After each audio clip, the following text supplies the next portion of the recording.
gumamit ng jointer.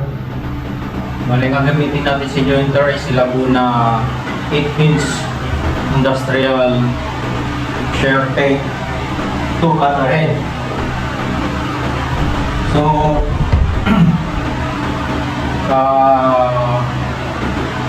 pakita natin yung safety. So, ako minsan hindi ko rin nasusunod yun minsan dahil sa alam nyo na, minsan ay nagkukumpiyansa. So, ito mga guys.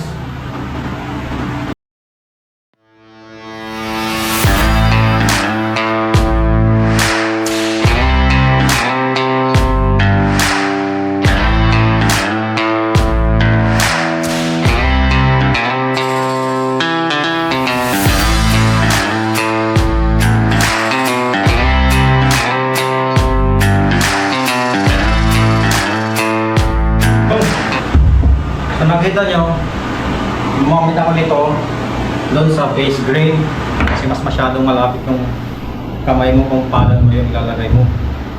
So yung sa edge grain naman na is hindi ko na ginamita para mas full control ako. So kayo nang bahala kung anong susundin nyo, kung gagamit pa rin kayo nito. Kasi pag ginamit ko pa rin to doon sa sa face sa end grain ay sa edge grain is dahil hindi pa ito flat sa unang hindi mo pwedeng tumumba kasi hindi mo na siya nahawakan nito pwedeng tutumba habang tumutulak ka kasi pwedeng gumalaw. So hinawakan ko na lang. Malayo naman na sa yung kamay mo malayo na yung kamay mo sa blade kasi mataas na siya. So ayun. So ang gino-jointer dito yung face grain na una. Hanapin mo yung pinaka magandang kung mas flat dito, yun ang unahin mo. Yun ang idadaan mo sa jointer. So itong sa kabila sa planer na to. Tapos ito sa kabila is ito naman sa table saw para makuha mo yung parallel niya. Okay. Hindi pwedeng boss ng nito face is sa jointer. Hindi magkakaroon ng parallel tong hindi magkakaroon ng same thickness at parallel dito sa ilalim.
Alonzo, Biswax.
Rack, isolation rack. So, masyado nang mahaba. Bukas na lang ulit.